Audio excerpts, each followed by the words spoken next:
This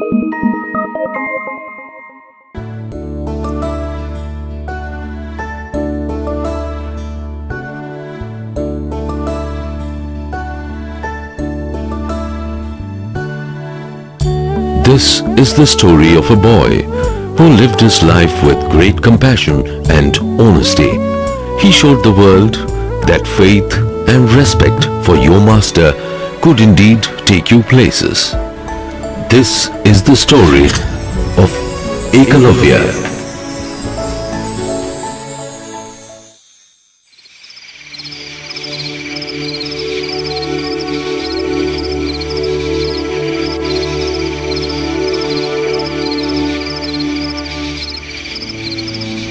Long ago, in the jungles of northern India, there lived a boy named Ekalavya. He lived with his mother and his father, who was the head of the forest. Ekalavya's parents had brought him up with discipline and all other good qualities. One day, his father had to wage a war against his enemies to support the king of their country. He died in the war, leaving small Ekalavya and his mother alone. Although his mother tried to console him, Ekalavya was terribly depressed and saddened by the sudden death of his father. Upon his father's death, Ekalavya had to take up his father's responsibilities as the head of the forest. From the time he was a child,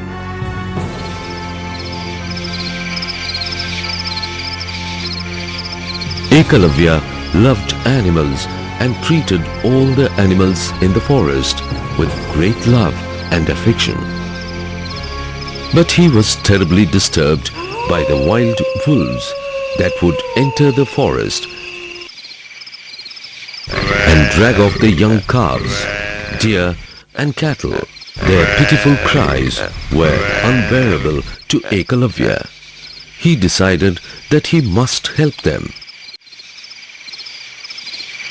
One day he approached his mother saying,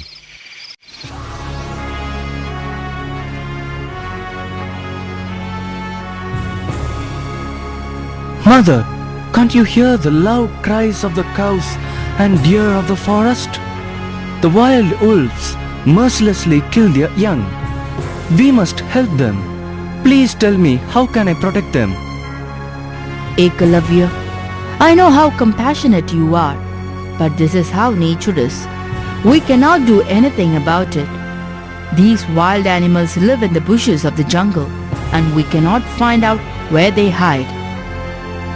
Mother, we are hunters and we all know archery. Then why can't we kill them when they are hiding in the bushes? My son, I appreciate your kindness and love for animals, but to track and find an animal that lives in the bushes is very difficult, and to aim at it and kill, you need extraordinary skills and thorough practice. You cannot sit in this jungle and learn all these skills, and no one here is learned enough to teach you. But I have to master this art. What shall I do? There is only one person who can teach you this art. His name is Dronacharya, the teacher of Pandavas and Kauravas, who are the princes of Hastinapur, the capital city of this kingdom.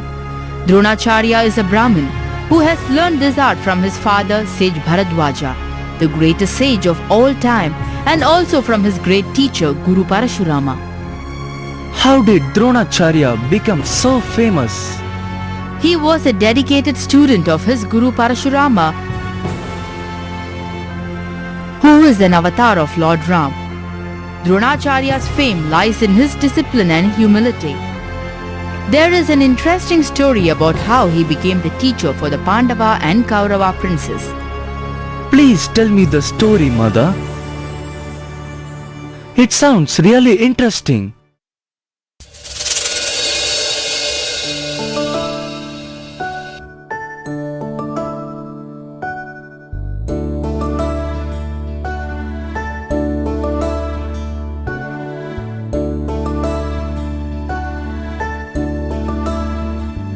The Pandavas and Kauravas, the princes of Hastinapur, are cousins.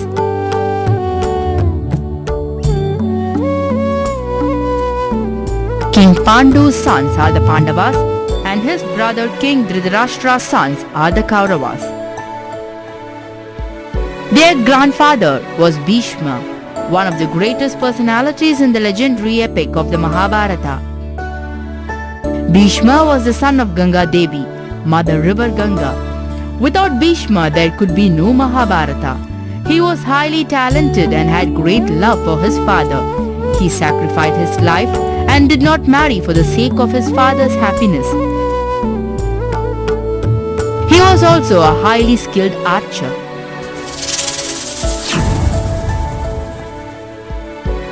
When Bhishma was in search of an able teacher to teach the princes, he heard about Dronacharya. He already knew that Parashurama, the greatest master of all times, was Dronacharya's master. He wanted to meet him and request him to train the princes. One day, when the young princes were playing near a well,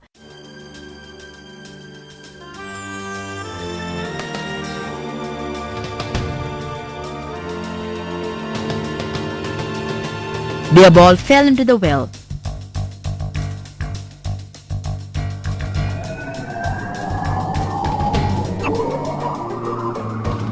They were distraught because they did not know how to get their ball out of the well. At that moment, they saw a Brahmin standing nearby watching them play. They asked the Brahmin to help them. The Brahmin took a small piece of dry grass, chanted some mantras, and threw the stick of grass into the well where it got stuck to the ball. Similarly, he sent blades of grass one after the other till they formed a rope and touched the top of the well.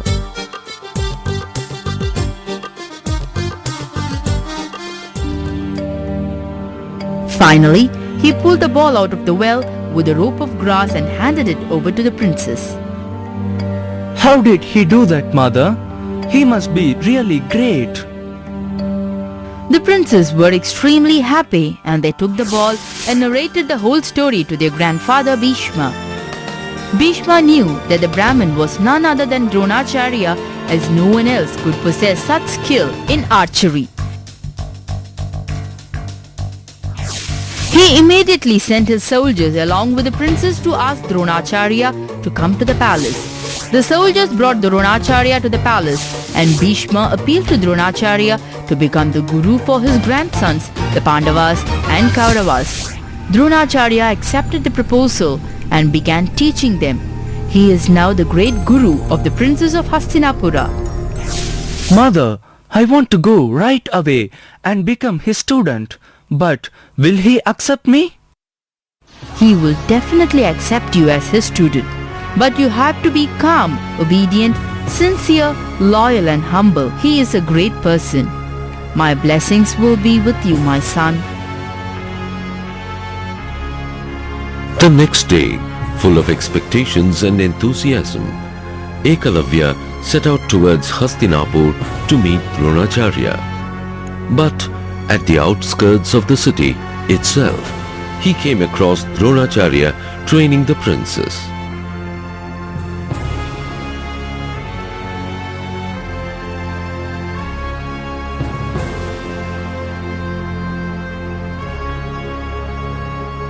Dronacharya was demonstrating how to stand erect, on which leg one should rest more body weight, how to position the hands and fingers, how to position the arrow and mount the arrow, how to concentrate upon the object, to what extent one should draw the thread and when to release the arrow. Ekalavya got very excited seeing all this. He waited for the right opportunity to talk to Guru Dronacharya. When the princes took a break between their practice, Ekalavya approached Guru Dronacharya and fell at his feet. "Get up, my boy. Who are you? And what do you want?" Greetings, O great Guru. My name is Ekalavya. I am from the nearby jungle. I became the head of the forest after my father passed away. I want to learn archery and protect the wildlife of the forest. I don't have anyone to teach me or train me. My mother has told me a great deal about you. I am keen in learning archery, and I would be honored if you would accept me as your student. Please help me, Guru.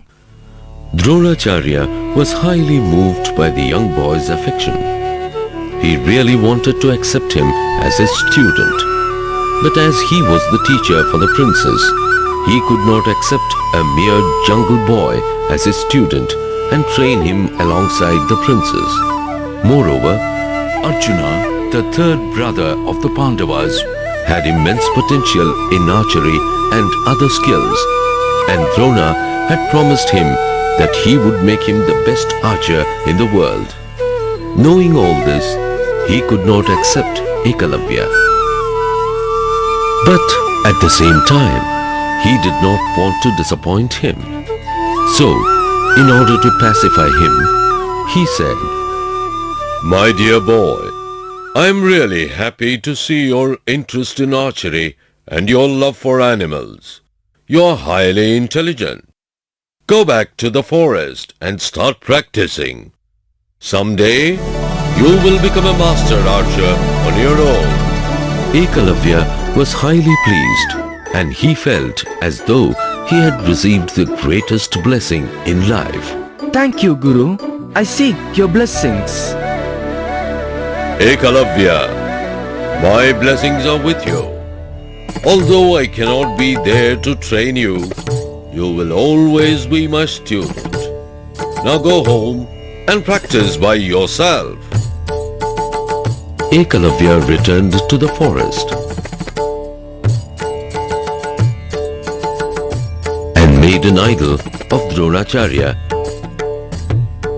and started praying before him every day.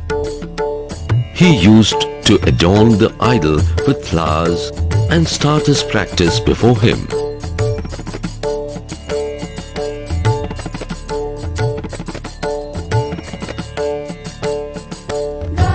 Whenever he forgot something, he would stand in front of the idol, meditate on his Guru, and find the solution.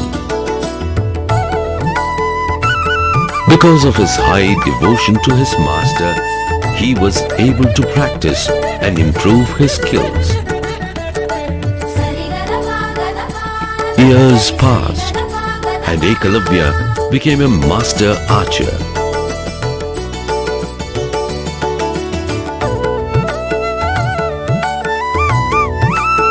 He was able to track and kill the wild animals hiding behind the bushes just by listening to them.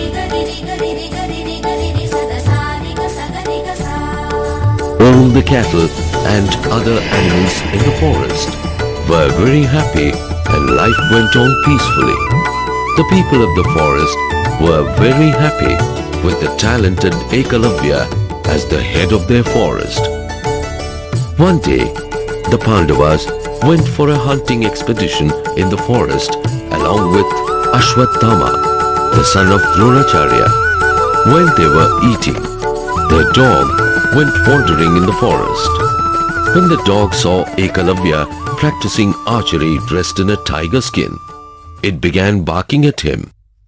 Ekalavya tried but could not stop the dog from barking and disturbing him. He sent a bunch of arrows at it and closed its mouth.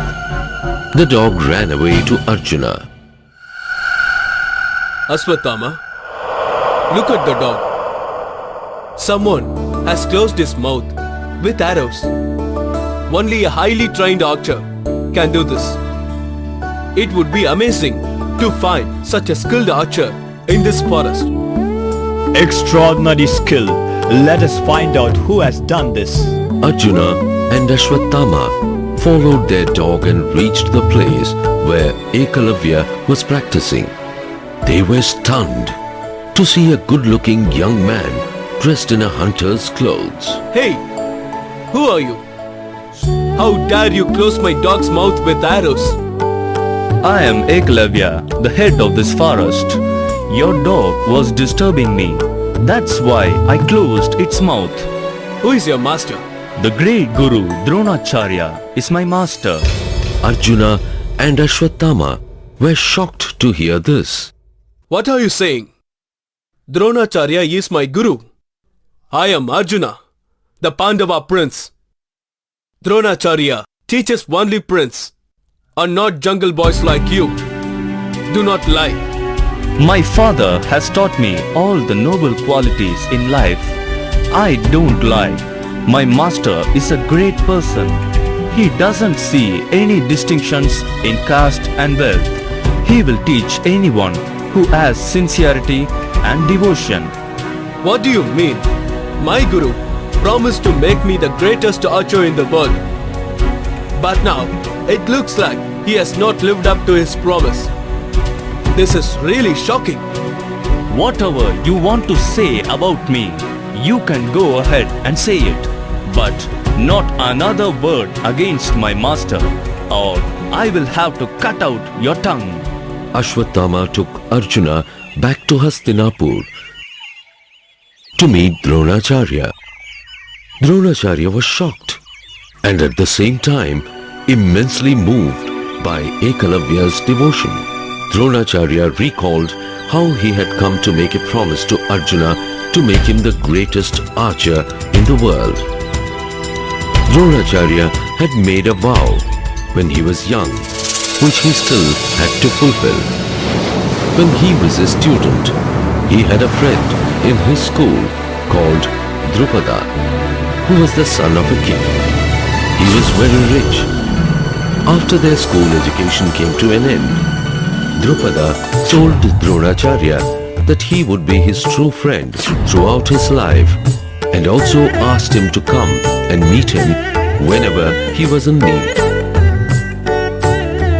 As years passed, Drupada succeeded his father and became the king.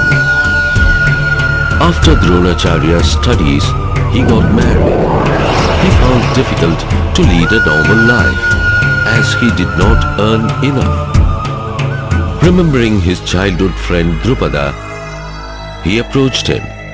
But Drupada did not receive Dronacharya happily. He told him that he was nothing better than a common beggar, and a beggar like him could not be friends with a king.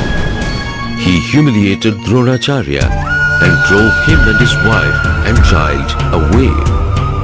Dronacharya was penniless and did not know what to do. He made a vow that one day he would capture Drupada, destroy his kingdom, and make him bow down before him. When Dronacharya was training the princes, he narrated this story and told them about the vow he had taken. At that very instant, Arjuna came forward amidst all the students and promised Guru Dronacharya that he would capture Drupada and fulfill his vow.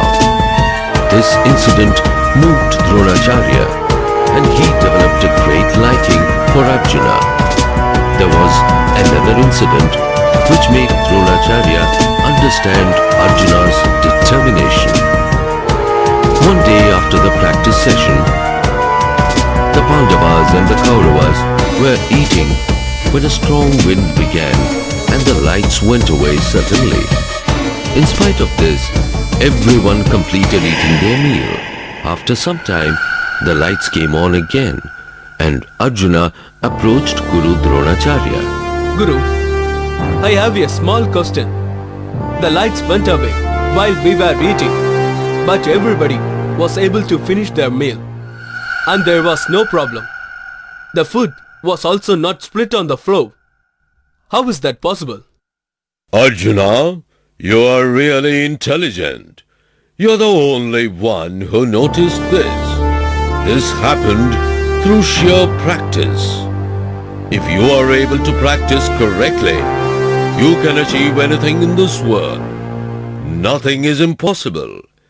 Even with the slightest sound, you will be able to find people in the dark and hit the right target.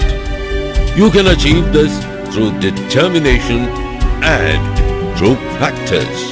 Thank you, Guruji, for this valuable lesson. The next day, Dronacharya was amazed to see Arjuna practicing alone in the dark. Dronacharya called out to him, Arjuna, what are you doing in this darkness?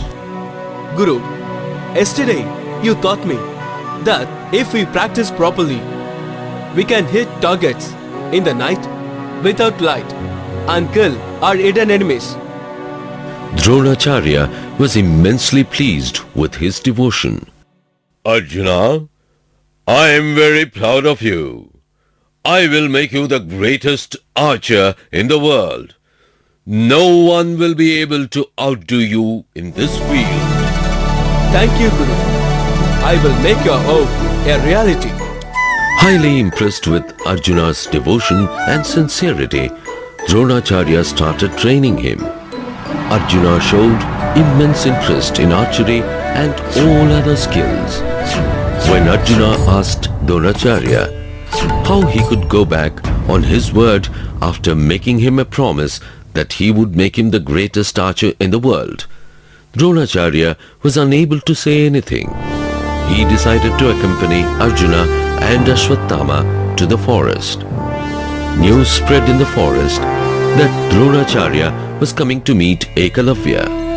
Ekalavya's happiness knew no bounds. The whole forest was decorated with colors and lights.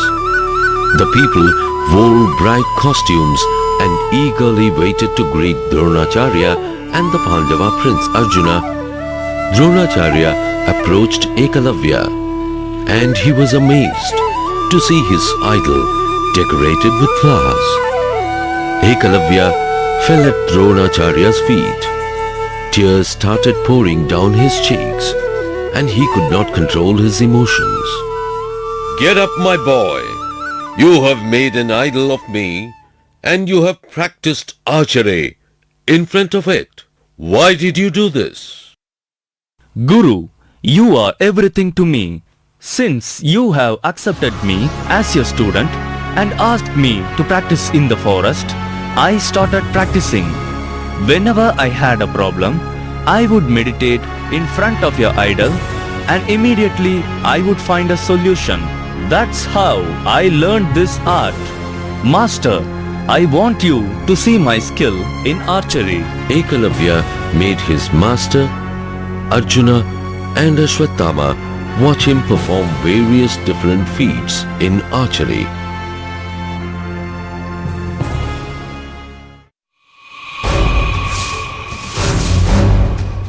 Dronacharya was amazed, and even Arjuna started appreciating his skill, completely forgetting the purpose of his visit. Guru Dronacharya was dumbstruck with Ekalavya's amazing devotion. He did not have any words to express his feelings. After some time, Dronacharya came to his senses. He did not know what to tell the poor jungle boy. He was also answerable to the prince. He called Ekalavya and whispered to him, Ekalavya, I am blessed to have a student like you. I am really moved with your devotion. God bless you, my son. I am really proud of you. But, Ekalavya, I have something to tell you. I don't know how to say this, but your immense talent in archery has landed me in a lot of trouble. My Guru, what are you saying? I thought you would be happy. I don't want to do anything against your wishes. I will not do anything that makes you feel sad. Please tell me, what should I do? I am ready to sacrifice my life for you. Dronacharya was unable to control his love for the poor jungle boy. He controlled his tears when he remembered his promise to Arjuna. Ekalavya, for accepting you as my student, I need Guru Dakshana from you. Will you give me what I need? Guru, it is your right to ask me for Guru Dakshana. Ask me for my life and I will gladly give it to you. I want your right thumb as Guru Dakshana. Saying this, Dronacharya was unable to control his emotions. Arjuna, who overheard this conversation, was completely dumbstruck. But before he could react, everything was over. Upon hearing his guru's words, Ekalavya placed his thumb on a stone and aimed at it with his arrow with his left hand and cut it off. He then offered his bleeding thumb to his master.